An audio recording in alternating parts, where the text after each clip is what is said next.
Le balado que tu t'apprêtes à écouter, tu peux pas l'entendre ailleurs. C'est une exclusivité. 88.3, c'est fac. Ça part ici.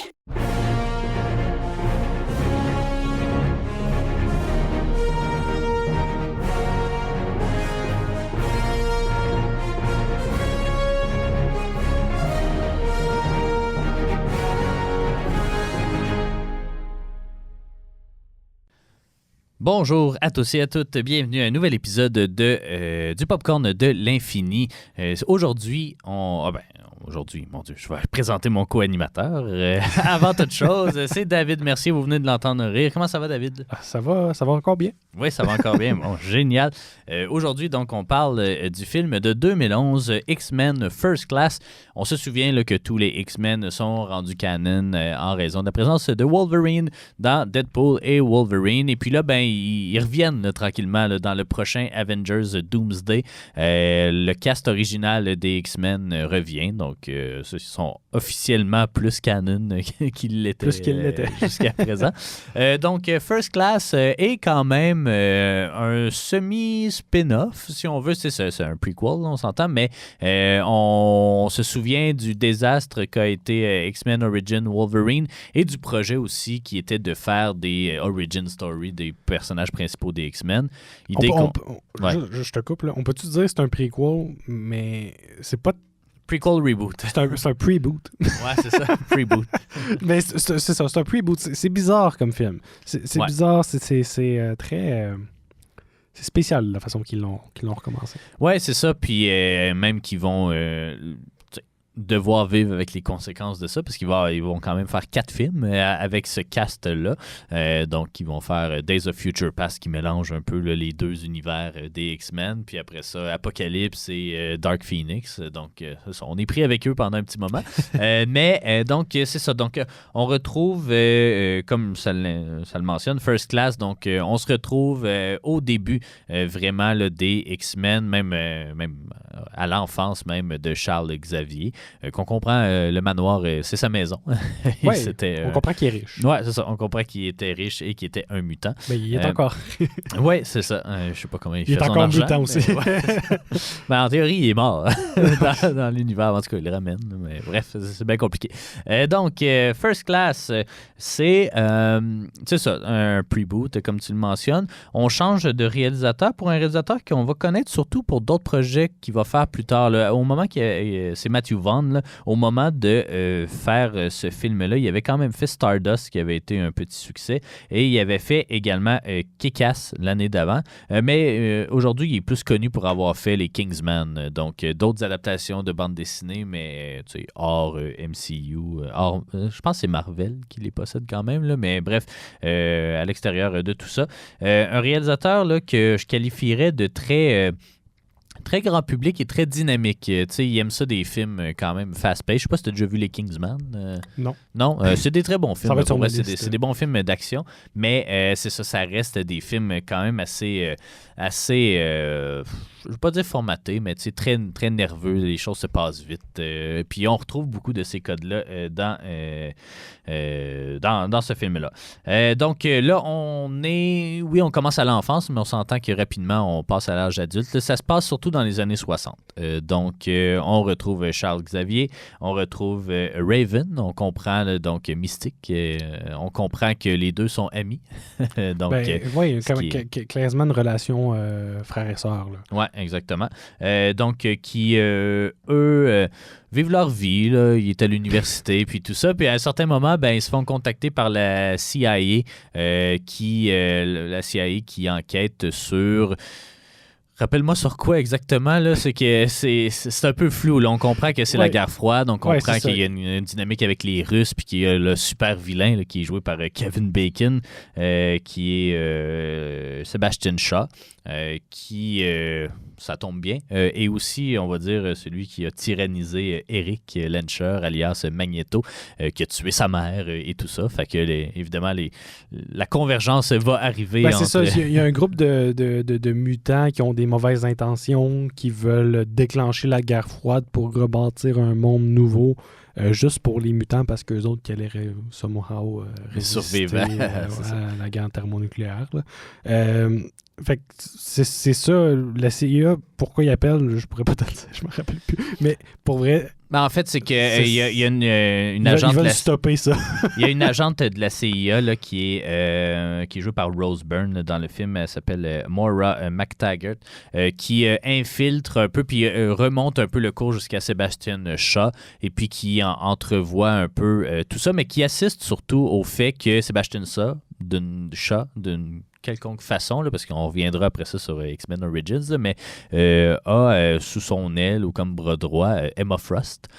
Donc, elle assiste un peu à une mutation et l'acte d'un mutant, et puis commence à creuser un peu la question et va rencontrer Charles Xavier. Parce que professeur Xavier, c'était un professeur en génétique et en mutation. C'est ça. Donc, c'est pour ça qu'elle va, son investigation va l'amener là. Puis là, Charles Xavier va décider de les aider à contrecarrer un peu les plans de Shaw. Et c'est là qu'il va rencontrer un peu à tout hasard Magneto, donc Eric Lenscher, qui lui veut se venger. Là, il est comme un peu dans Kill Bill. Lui. Il élimine tout le monde qui a fait du mal dans sa jeunesse parce qu'on se rappelle, là, on se remémore les événements du premier film. C'est un juif pendant la Deuxième Guerre mondiale, donc camp de concentration, tout ce que ça implique. Bref, c'est ça. Il part après ça à la recherche sur des méchants nazis. Et puis, les deux vont décider de s'allier, donc Magneto et Charles Xavier, et vont former une espèce de relève ou une équipe, on va dire, donc de mutants qui vont les aider à combattre Shaw et sa gang de mutants à lui, là, avec Azazel, avec Emma Frost, avec un autre dont le nom m'échappe. Et c'est ça. Banshee. Puis, tout ça, Banshee, non, Banshee est du bon côté. Tout ça va culminer dans un moment fort de la guerre froide, c'est-à-dire la crise des missiles cubains et la baie des cochons, donc en 1962, l'alliance entre Cuba et la Russie et le dépôt de missiles à des endroits stratégiques. Il y a toute cette crise des missiles-là qui est en trame de fond ultimement, la création des X-Men. Bon. Un gros résumé quand même. Un film qui fait beaucoup de choses quand même. La guerre froide de créer les X-Men. C'est ça qu'on en retient. C'est ça qu'on en retient. Voilà, quand même assez complexe. Un film qui, toi, ne t'a pas particulièrement plu. On pourra détailler ça tantôt, là, mais tu l'avais jamais vu, toi, non, ce film-là? Non, c'était mon premier visionnement. En fait, mon premier visionnement. Or, peut-être que j'ai écouté la fin du film à TVA en 2010. Mais... pas 2010, il n'était pas sorti. 2012, peut-être, 2012, TVA. Je sais pas. En tout cas, dans ces années-là, j'ai peut-être écouté 15 minutes du film. Mais bref, là, c'est la première fois que je l'écoutais du début à la fin et non, j'ai pas été impressionné. J'ai hâte de voir pourquoi, parce que moi, je l'ai déjà mentionné au podcast, je voue quand même un amour assez fort aux X-Men en général. Je trouve que c'est une franchise qui réussit à peut-être explorer des thématiques plus intéressantes ou même juste explorer des thématiques, là, ce que je trouve que beaucoup de films du MCU ne fait pas vraiment. Là. Mais tu sais, c'est drôle parce que je suis un grand fan de la guerre froide. J'aime beaucoup la guerre froide. Ça sonne bizarre quand je dis ça, mais comme l'histoire de la guerre froide. Là. Mais tu sais, la crise des missiles cubains, tout ça, c'est quelque chose que j'aurais trouvé super intéressant à observer. Puis là, Ils sont peut-être allés trop loin en mêlant un élément historique très connu et des mutants. Là. Peut-être qu'ils n'ont pas tant rapport, là on s'entend. Oui, c'est ça.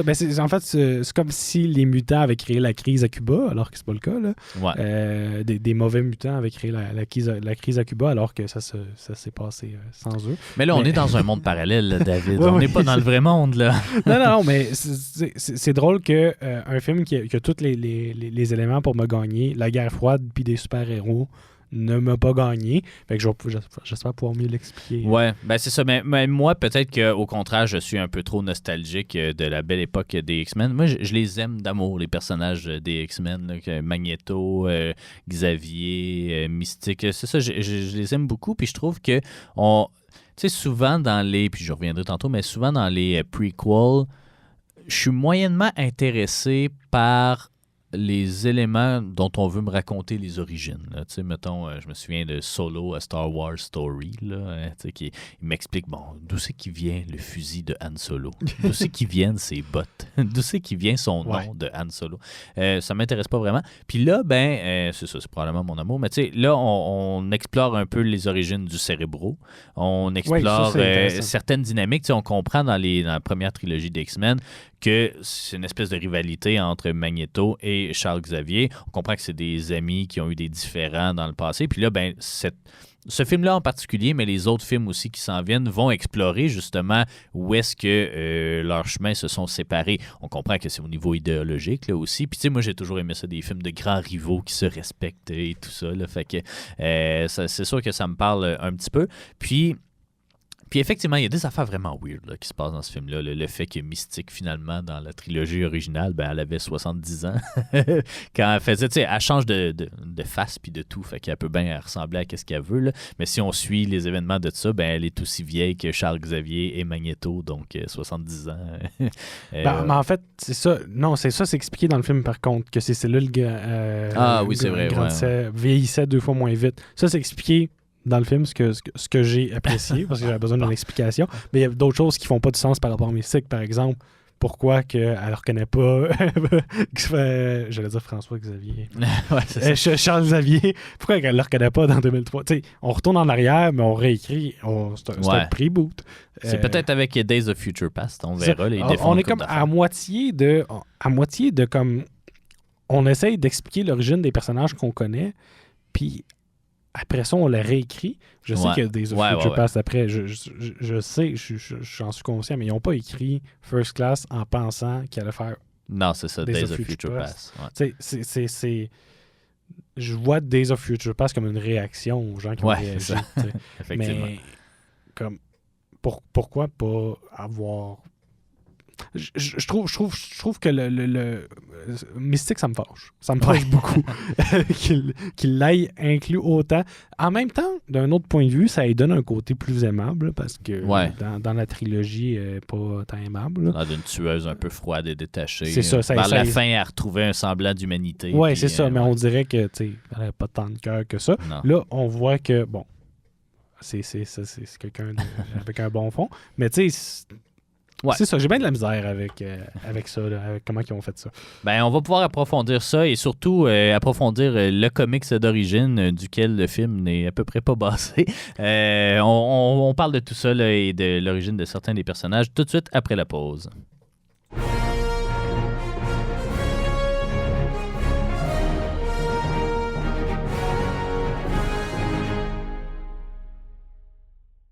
Vous êtes de retour au Popcorn de l'Infini. Aujourd'hui, on parle du film X-Men First Class.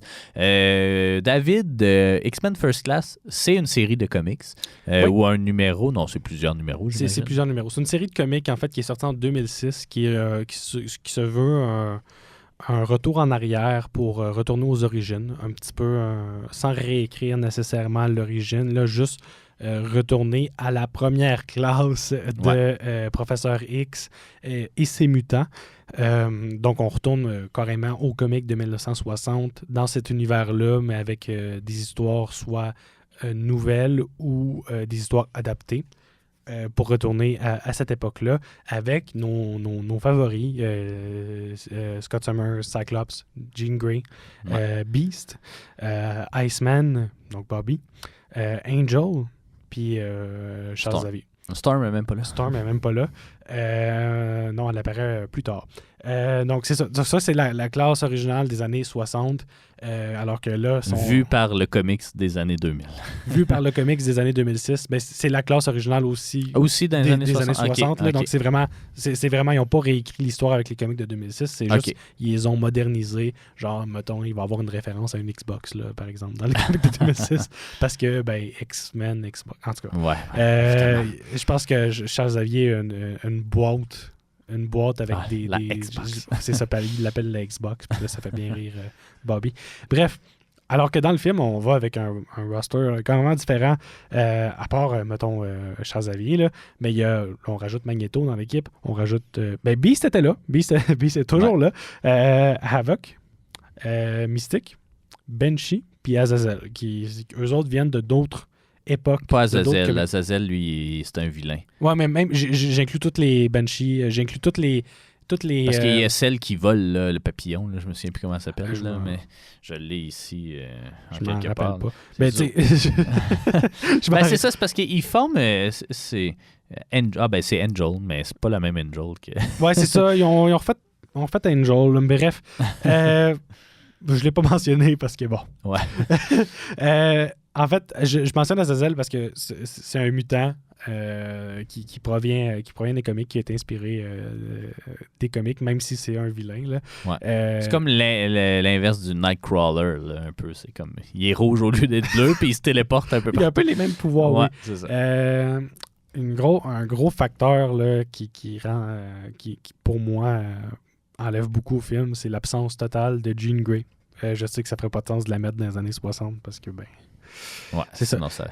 On a un gros problème avec le temps dans ce film-là. Parce qu'on veut retourner aux années 60 parce que c'est là qu'est le début des X-Men.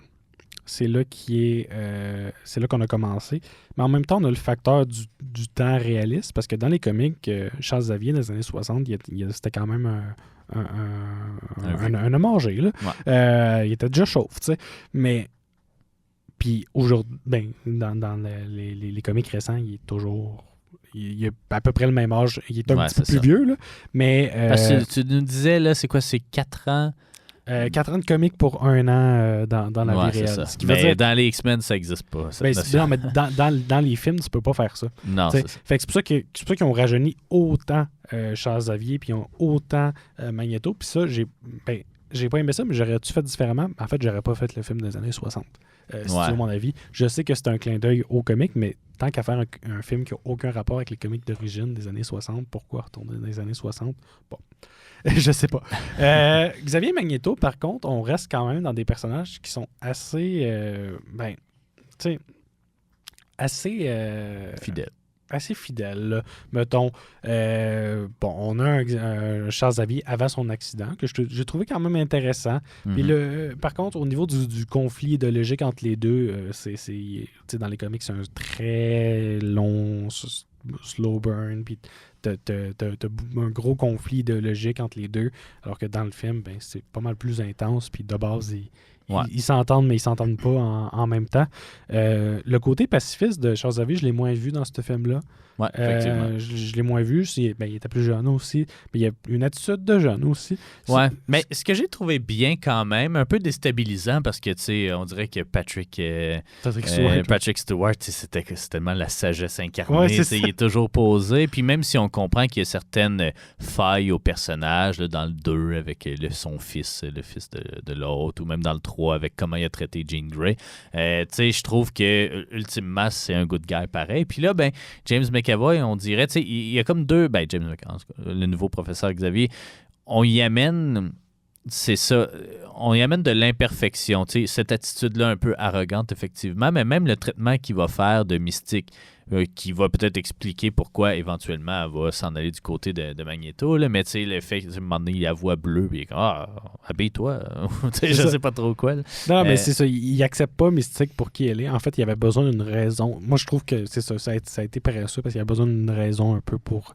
que Mystique change de camp, mais alors que pourtant Charles Xavier, c'est un personnage qui veut pas, qui prône la liberté des mutants, là, selon moi. Là. Oui et non. Ouais, je pense qu'il prône, on va dire, développer les compétences des mutants, mais toujours en catimini, toujours en se cachant. Alors que Magneto, même dans la trilogie d'origine, c'est comme, mais non, on devrait être mutant and proud. C'est comme, on devrait le show-off. D'après moi, Charles Xavier essaie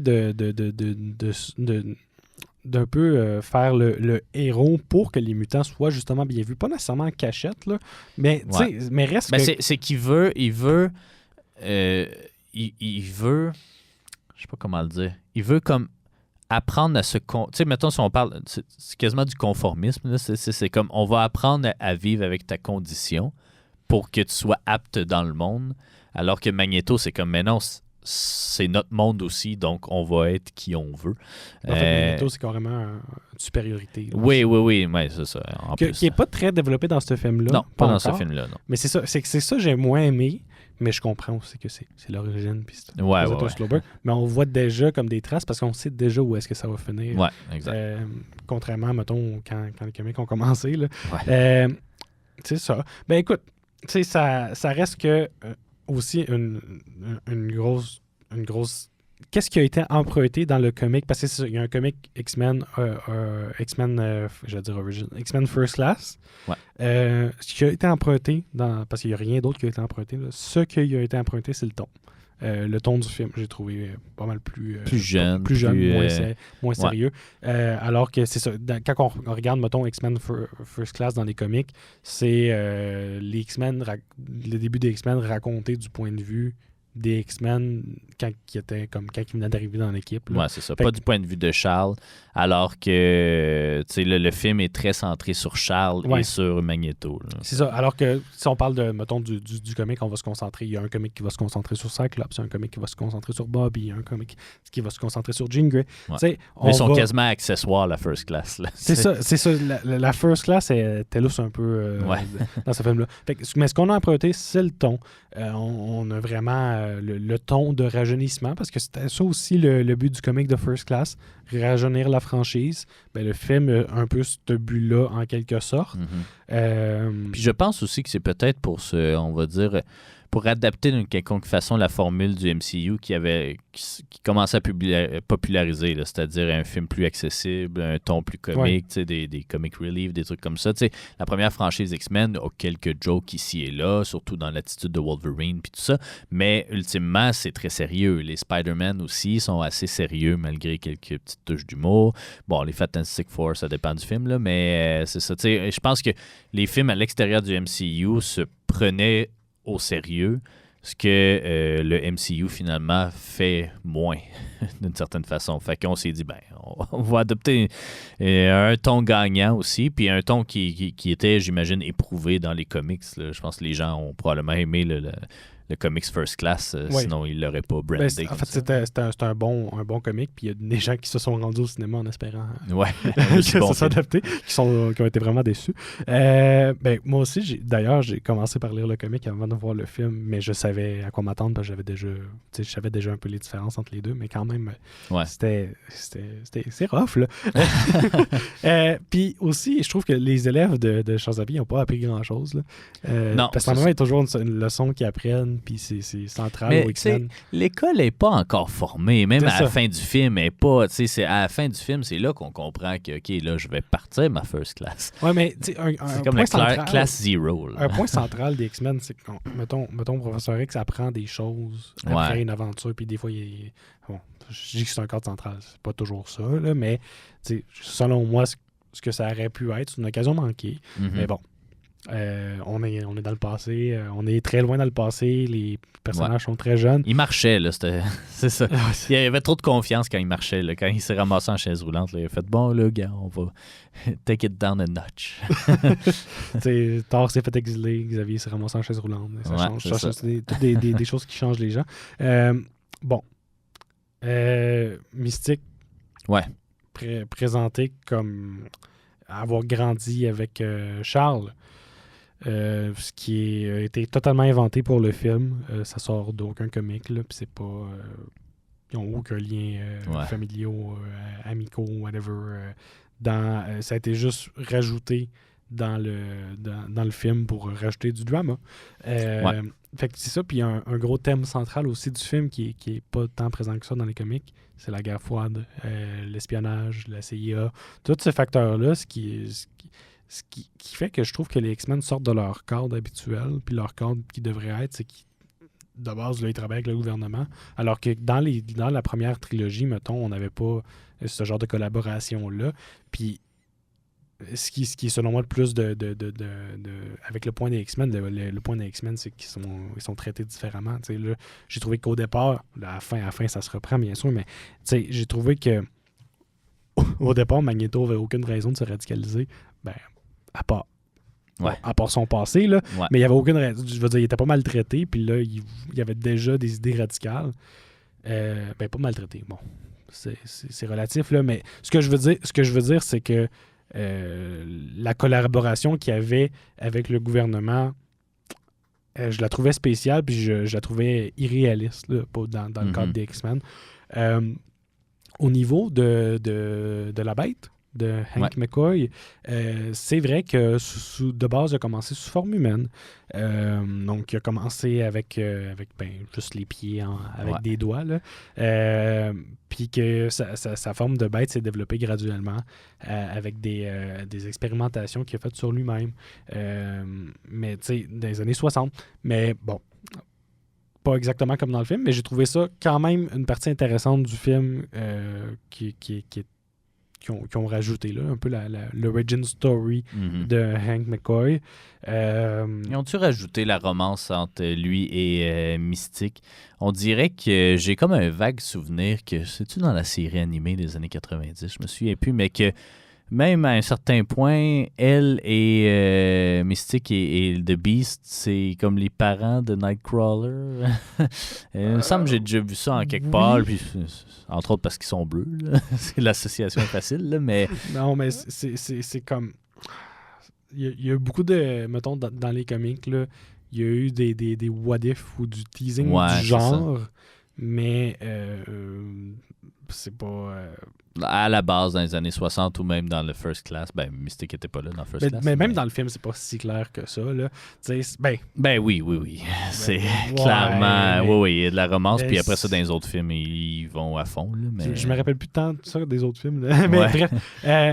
Ce que je veux dire, c'est qu'au niveau des comics, là, si on parle du Silver Age, pas du tout, mais si on parle des plus modernes, là, années 2000 et plus tard, il y a des tensions entre les deux, mais c'est beaucoup des univers alternatifs.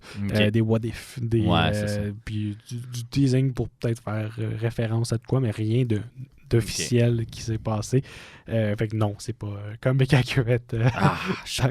Mais bref, c'est une idée qui a été explorée dans des what if et tout ça. Ce qui fait le tour au niveau de Beast, que j'ai bien aimé. En soi, je trouvais que c'était une pas pire adaptation. Donc, Professeur X... juste au niveau du casting, on dirait qu'ils ont pris quelqu'un d'ultra frêle, puis tu sais, je sais qu'il est supposé comme se transformer en Beast d'une certaine façon, là. Mais tu sais, si on prend le Beast original de la trilogie, tu sais, c'était comme Kelsey Grammer, là, un petit monsieur trapu, tu sais, je trouvais qu'il fitait mieux le casting que là, Nicolas Hoult, qui fait comme 6 pieds 2 puis qui est 110 livres, là, tu sais. Ouais, non, c'est sûr. Mais écoute... Mais il était jeune, hein? On était tous mecs quand on était jeunes. Bon, mais vraiment, l'absence de Jean Grey va me fâcher. Là, parce que... Je te rassure, elle revient dans le pire film de X-Men qui est Dark Phoenix. Fait que, lâche pas le morceau, elle revient. Mais tu sais, pour Professeur X puis Magneto, bon, relativement, c'était des bonnes adaptations. Pour Beast aussi, je trouvais. Au niveau d'Azazel, son lien au Hellfire Club, le club d'Emma Frost, il est là, il est présent dans les comics, mais il est vraiment très simplifié dans le film. Là. Mais il y avait une grosse backstory dans les comics qui ont toutes mis aux poubelles. Là. Mais là-dedans, il s'appelle genre les Children of the Atom. Là. Il le mentionne comme 2-3 fois dans le film. Là. Je sais pas. Le Hellfire Club est mentionné aussi. Mais c'est ça. C'est les Children of... c'est les mercenaires de chat. De chat, c'est ça. Ouais. Au niveau de... au niveau de... au niveau de Emma Frost, j'ai trouvé l'adaptation de ce que je connais d'Emma Frost, parce que c'est pas le personnage que je connais le mieux de l'univers des X-Men, mais j'ai trouvé qu'il manquait un peu de profondeur à son personnage, là. Mais reste dans le film... Elle ressemblait vraiment à Mystique, mais de la trilogie originale. Tu sais, t'as comme le Magneto qui cale les shots, puis t'as comme le bras droit qui fait tout le busy work. Mais c'est ça, mais l'affaire avec Emma Frost, je trouve qu'ils l'ont... C'est ça, justement, le problème, c'est qu'ils l'ont reculé à un rôle de bras droit, alors que dans les comics, ça va être une leader, par exemple, du Ouais. Hellfire Club, qui va être un club de vilains. Ouais. On a peut-être voulu faire ça pour d'autres films, mais finalement, ça ne reviendra pas. Là, Emma Frost, ça ne revient pas dans les Non. autres films.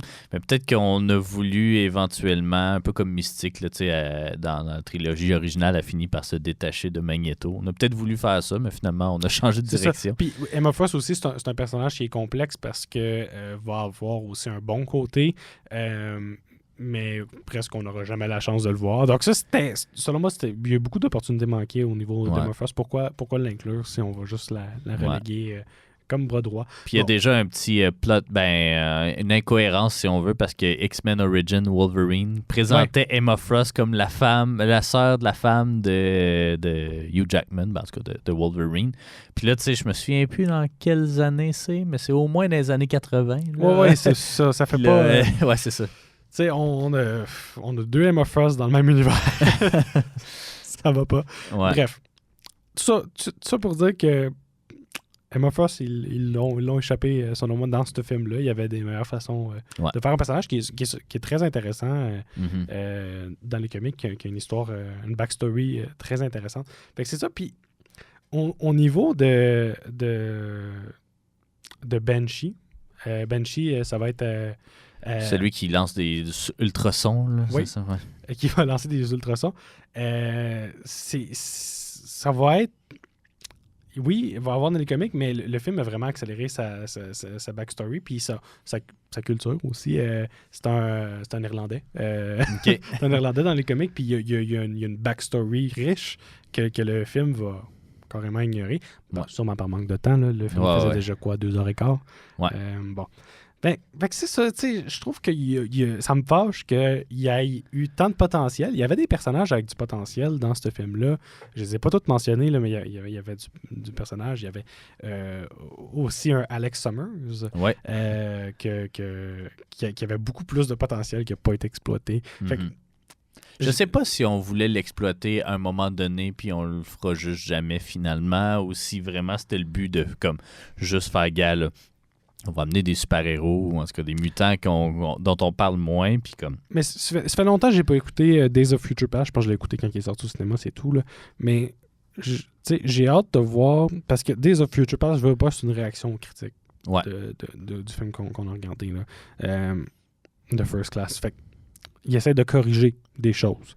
Aussi de ramener les vieux pour faire une petite passe de cash. Là. Mais, tu sais, ça va être intéressant de voir qu'est-ce qu'ils ont priorisé de corriger puis qu'est-ce qu'ils ont laissé tel quel dans celui-là. Mais c'est ça. Ce film-là me fâche parce que j'ai l'impression non seulement de... Ben, j'ai pas l'impression de perdre mon temps, mais j'ai l'impression que ça va être retcon de toute manière. Ouais. Mais il est dur à placer, ce film-là. Puis je trouve que ouais, la guerre froide, j'ai pas aimé toute la thématique. Ouais. J'ai eu bien de la misère avec ce film-là. Bon, on peut en parler là, justement du film, le temps 40 Ouais, dedans, c'est ça. parce que c'est ça, on diverge beaucoup d'opinions.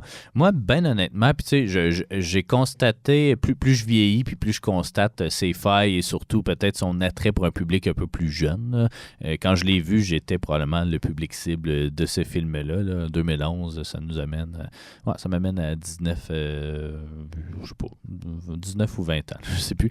Mais c'est ça, tu sais, il y a clairement...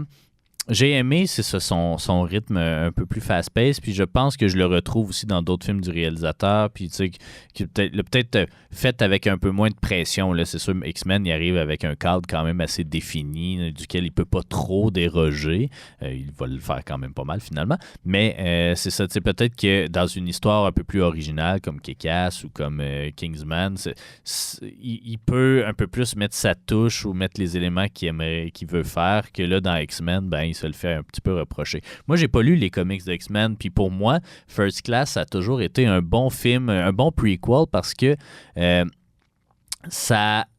j'ai envie de me faire raconter. Je suis curieux, tu sais, je suis pas toujours curieux justement de savoir quel élément ou d'où vient la dynamique de pouvoir, mais tu sais, moi j'ai toujours aimé la rivalité entre Magneto puis Professeur X, puis j'ai le goût de voir ses origines à tout ça. Puis ils ont casté, après ça c'est des préférences personnelles, là. Ils ont casté 2 acteurs que j'aime beaucoup, soit James McAvoy et Michael Fassbender, 2 acteurs que je connaissais avant Days of Future, avant First Class, puis que c'est ça, j'aime beaucoup. Même chose pour Jennifer Lawrence, que j'aime beaucoup. Et évidemment, ils l'ont casté parce que c'était un peu l'actrice en vogue à ce moment-là. Là. Elle sortait c'était quasiment même en même temps que Hunger Games. Elle a gagné un Oscar, je pense, l'année d'après. Fait que, tu sais, elle avait comme le vent dans les voiles, puis elle fit, somme toute, on va dire, l'espèce de force que le personnage de Mystique peut avoir, même si je trouve que dans ce film-là, elle est quand même assez réduite. Dès qu'elle voit Hank McCoy, là, elle tombe comme, on dirait, follement amoureuse d'elle, puis là, elle redevient adolescente, puis comme, oh,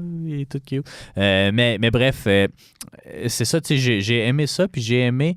l'élément que j'ai pas aimé, c'est surtout les personnages un peu anonymes, en dehors de ce trio-là.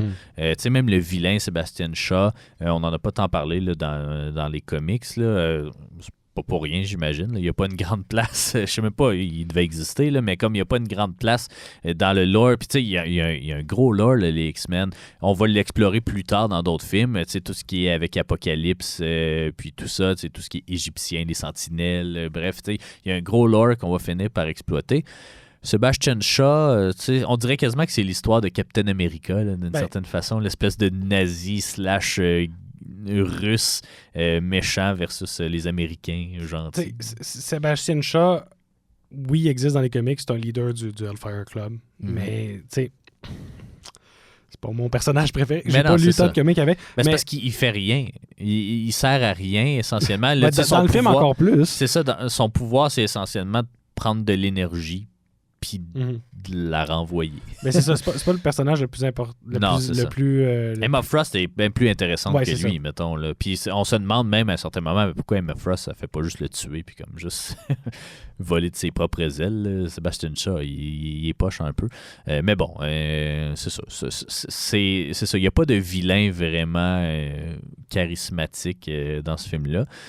Mais c'est ça, j'aime son côté, c'est ça, très, très ludique aussi, là, on se prend un petit peu moins au sérieux, puis c'est ça, j'ai aimé voir le cérébro, comment ça fonctionne, en tout cas, c'est ça, moi c'est des choses qui m'ont beaucoup parlé, mais après ça, effectivement, je suis conscient de ses limites aussi, puis je sais qu'il y a un petit peu de nostalgie qui parle. Mais c'est quand même un gros cast, là, on regarde Rose Byrne, Zoe Kravitz, Jennifer Lawrence, je l'ai mentionné, mais voyons, January Jones, justement, qui était... Tu sens qu'il y a certaines personnes qui sont là parce qu'ils étaient populaires à cette époque-là. Là. Celle qui jouait Emma Frost était très populaire à cause de Mad Men, la série à l'époque. Vite fait, au niveau de Sebastian Shaw, c'est parce que Sebastian Shaw puis Emma Frost, dans les comics, ont le Hellfire Club. En fait, Sebastian Shaw, c'est le Black King. Emma Frost, c'est White Queen. En fait, mais dans les années 80, Shaw a un rôle de leader, mais dans les années 90, ça va commencer à changer. Ils vont commencer à occuper une place égale. Donc, peut-être que ce que je me dis, c'est que dans le film, ils ont essayé de démontrer une origine où est-ce que Shaw prenait un peu le lead pour ensuite laisser Emma Frost prendre le lead, ce qui n'arrivera pas, là. Mais dans cette optique-là, ils ont peut-être essayé de faire ça de cette façon-là. Bon, ça, c'est un avis personnel, là, mais Emma Frost est pas mal plus intéressante que Sebastian Shaw en termes de personnage. Là. Sebastian Shaw, c'est vilain. Là. Bref. Mais ils vont partager un peu le Hellfire Club dans les comics. Fait que je me suis dit, peut-être que ce film-là servait d'introduction au Hellfire Club, qui est un club important de vilains dans les comics. Finalement, on verra pas tant que ça dans le futur. Fait que ça, j'ai trouvé ça encore plus dommage parce que j'ai l'impression qu'ils bâtissaient de quoi qui vont pas rebâtir. Fait que non, j'ai pas parlé de Shaw parce que j'ai trouvé que c'était risible qu'il l'ait utilisé comme vilain dans ce film-là pour plus jamais le réutiliser après. Là. C'est vrai que, moi qui l'ai vu à l'époque de sa sortie, vu aujourd'hui, c'est vrai qu'il est plus tant pertinent, ce film-là, parce qu'il va être modifié à gauche puis à droite. C'est peut-être le facteur que c'est la première fois que je l'écoute, puis j'ai écouté tous les autres, puis j'ai pas l'impression que ça fait de grande différence que je l'ai écouté ou pas. Non, c'est ça. Mais à l'époque, je trouvais que c'était un bon changement de direction à la franchise, surtout après, comme on mentionnait, le flop de Origins, là, qui a été détesté par à peu près tout le monde. Mais c'est ça, tu sais, je reste quand même que, tu sais, j'ai beaucoup aimé le rythme. Tu sais, il y a beaucoup de bonnes scènes d'action. Tu sais, mettons, j'aime ça dans les films quand on reprend des scènes d'un autre film. Tu sais, la scène d'ouverture de ce film-là est la même que la scène d'ouverture du premier X-Men. Fait que Eric Lencher, il se fait séparer de sa mère. On comprend qu'avec la colère, il contrôle le métal. J'aime ça dans les films quand on reprend ça. Puis là, Days of Future Past va le refaire à tonnes après. Tu sais, il y a des Deadpool aussi qui l'ont fait. Bref, c'est ça. Tu sais, j'aimais ça, mais après ça, tu sais, même au niveau des scènes d'action, même si le vilain est un peu anonyme, il y a une scène quand même sur le bateau assez impressionnante avec Magneto qui il prend une ancre, puis il entoure le bateau, il tire dessus. Tu sais, c'est vraiment cool. Après ça, qu'il essaie de fucking lever le sous-marin qui s'en va dans l'eau. Après ça, bon, je peux critiquer effectivement tout l'aspect de la baie des cochons et tout ça, qui donne même l'origine à la chaise roulante de Xavier. Mais aussi ce que j'ai un gros facteur que j'ai aimé, c'est l'apprentissage de Magneto à contrôler ses pouvoirs. Ouais. Effectivement, ça, ils l'ont bien fait, puis il revient là, finalement, ton aspect pédagogique. Là. Tu dis que Charles ne montre pas rien à personne. Il montre au moins à Magneto à canaliser son énergie. Ouais. Puis il monte un petit peu à je sais plus qui, là. Je pense que ça doit être Frost. Là. Pas Frost, Summers. Il n'a pas montré à Mystique à s'accepter, en tout cas. Non, c'est ça. Ça, c'est comme, non, gère-toi. Mais c'est ça, tu sais, il y a... c'est ça. Pour moi, il y a beaucoup de positifs pour peu de négatifs, mais c'est vrai que je peux pas m'empêcher de me dire que ce que je regarde ne sert pas à grand-chose, puis que je me dis, j'ai pas le goût de faire le travail de ce qui fait du sens ou pas au niveau temporel, mais je sens que ça fait pas de sens. je le ressens deep down. Puis peut-être qu'ils ont fait leur recherche, puis que là, si je check avec les dates, je suis comme, OK, là, finalement, ça fit. Non, mais de prime abord, j'ai l'impression que comme ça fit pas. Avec la trilogie, parce qu'on essaie quand même de relier assez fortement la trilogie d'origine. C'est pas complètement un reboot, c'est vraiment comme... Non, c'est un prequel. Ils l'ont fait aux 3/4. Ils l'ont pas fait à moitié. Non, c'est ça. Ouais. Ils ont rajouté des... Mais justement, on dirait qu'ils se sont bloqués. Là, j'aurais aimé mieux un reboot complet. Ouais. C'est plate à dire, mais j'aurais aimé mieux un reboot complet parce que là, ils se sont bloqués à utiliser des personnages pour pas briser les premiers films. Mm-hmm. Mais ils veulent avoir la même continuité puis garder un temporel. Il y avait tellement d'autres solutions que de faire qu'est-ce qu'ils ont fait, de juste changer le corps de la timeline. Ouais. c'est comme, on dirait on est dans un univers différent tout en restant dans le même, donc dans le même univers mais bêta. Ouais, c'est ça. Ça marche pas. J'ai de la misère à le prendre au sérieux, ce film-là. Ouais. Un gros facteur que j'ai aimé, que j'ai pas mentionné, les costumes comic accurate, costumes jaunes et bleus. Puis aujourd'hui, là, en 2025-2026, ce qu'on peut voir aussi, c'est qu'on revient au comic. Pas au comic, excuse-moi, au costume comic accurate. Fait que ça, c'était avant-gardiste, mettons, d'introduire le costume jaune enfin. Un jaune ils le garderont pas longtemps. C'est ça, un jaune qui est tone down aussi pour le cinéma, pas jaune flash comme dans les comics, parce que sinon ça serait trop de couleurs à la télé, mais sur l'écran. Mais bref, tout ça pour dire... Je comprends tes déceptions. Moi, c'est ça. J'ai peut-être la misère à me défaire de mon... Pas nécessairement de mon appréciation d'origine, parce que, tu sais, je l'ai regardé il y a quelques jours, puis j'ai autant de fun qu'il y a dans le temps. Mais c'est pas un mauvais film, soit disant. Tu sais, j'ai pas eu de la misère à le regarder. Là. C'était pas mauvais, mais je me disais... Tout au long du film, je me disais, bon, c'était correct, hein? C'était pas ouais, ben c'est ça. Moi, j'ai eu beaucoup de plaisir, mais c'est probablement la familiarité que j'ai avec aussi. Puis c'est ça, juste le fait de retrouver des personnages que j'aime aussi. C'est vrai, parce que tu donnerais beaucoup pour l'écouter pour la première fois comme moi. Ouais, ben je serais curieux. Il y a plein de films de même que j'aurais le goût de voir à l'extérieur de son contexte, juste pour essayer de... Ben, c'est ça, de juger de sa valeur un peu plus objectivement, mettons. Mais tu sais, reste que j'ai trouvé que autant il reprenait certains codes du MCU, autant c'était un peu sa propre affaire. Tu sais, c'est comme on se détache, mais c'est ça. Le problème, c'est vraiment qu'on se sent le besoin d'être attaché à la trilogie d'origine. On sent qu'ils veulent faire un film différent, mais qu'ils peuvent pas tant le faire à cause qu'ils ont les mains liées ici et là. Puis aussi qu'il a changé, Charles Xavier à un point que comme on sait pas de quel bord qui est trop, on sait pas trop ses opinions parce qu'il y a pas la sagesse là, non plus là, qui vient avec l'âge et la chaise roulante là, mais tu sais, je veux dire ces personnages là, tout ce qu'ils ont, c'est leur code d'éthique, puis c'est ça qui les rend intéressants, puis c'est ça qui rend l'intéressant. Là, si on part dans un point de vue d'origine, mais tu sais, comme il n'y a rien dans ce film-là qui a rendu Charles Xavier sage. Non. Tu sais, je veux dire, c'est pas... Il n'a pas développé la sagesse là. Elle devait être là quelque part avant. Hein. Mais on a comme un soupçon de sagesse de sa part, mais c'est pas, selon moi, assez pour comme, faire honneur au personnage c'est vrai.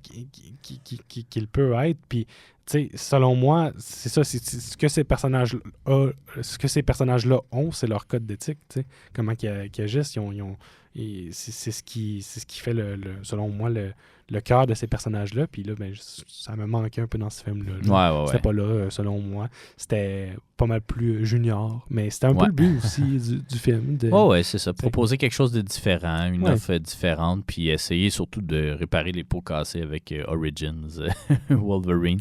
Fait que ça réussit à ce côté-là. Le film a quand même eu du succès aussi. Je n'ai pas mentionné 350 millions box-office, ce qui est bien correct dans une année où il y a eu 3 films de super-héros. Fait que c'est quand même pas mal, mais c'est ça, on sent, en tout cas, on sait maintenant qu'ils vont réparer beaucoup de choses dans le prochain opus. Mais c'est ça, y avait-tu été apprécié du public? Parce que... oui, somme toute, les critiques puis le public, tu sais, sur IMDb, le 7.7, ce qui est quand même assez élevé. Bon, au niveau critique, je pense que ça moins va positif. fâcher beaucoup de fans de comics. Je suis pas sûr. Il va falloir que je fasse mes petites recherches, mais je suis pas mal sûr qu'il y a beaucoup de fans de comics qui ont été fâchés ou qui se sont fait avoir à cause du titre du film. Ouais, c'est ça. D'autant plus que le comic, il datait pas de si longtemps avant, 5 ans avant. Là, fait que, on surfait, on va dire, sur la popularité du comic. Puis finalement, on vous offre pas Parce que le comic a été très apprécié. Là, puis il est bien écrit. Là, honnêtement, j'ai eu bien du fun à le lire. Là. C'est pour vrai, c'est un de mes comics de X-Men préférés. Là. On doit partir en pause publicitaire. Au retour, on va octroyer nos fameux popcorn à X-Men First Class. Restez des nôtres.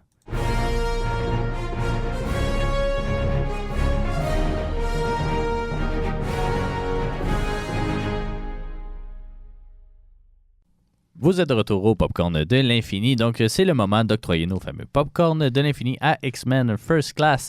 David, on commence avec donc le Popcorn de l'espace. Donc l'importance avec le MCU. Selon moi, ce film-là, il n'y a aucune importance avec le MCU, même qui va être retcon de plusieurs différentes façons. Et là, en tout cas, on sait que dans Avengers Doomsday, il va y avoir des nouvelles apparitions, mais reste que la simple apparition de Wolverine dans une scène ne suffit pas à rendre ce film-là important pour le MCU, donc moi, je ne donnerais pas. Non, non, moi non plus. Parfait. Au niveau du réalisme du récit, c'est là qu'à cause des failles, des problèmes de l'univers, que je ne donnerais pas. Parce que c'est là que j'y enlèverais pour le problème avec Mystique. Malgré qu'ils ont tenté d'expliquer certaines affaires, mais pas d'autres, il y a vraiment un problème temporel puis un problème de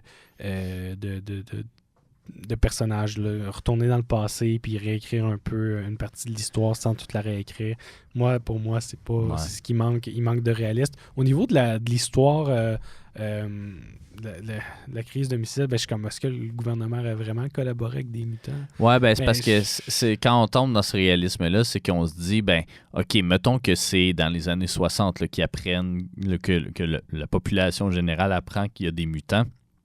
Ça va changer le reste du monde. Là. Ça va faire que les X-Men des années 90-2000, quand ils sont faits, ils vivent plus dans le même monde. Là. Puis on comprend que oui, là, les mutants sont connus à l'époque, mais pourquoi ils se cachent de base s'ils sont connus, tu sais, C'est ça. dans la trilogie d'origine. Fait que non, moi aussi, au niveau de la temporalité puis du réalisme, c'est dur d'y donner, là, tu sais, faites vos choses entre vous autres. C'est ça. Puis- ouais. Fait que non, je ne donnerais pas le popcorn du réalisme.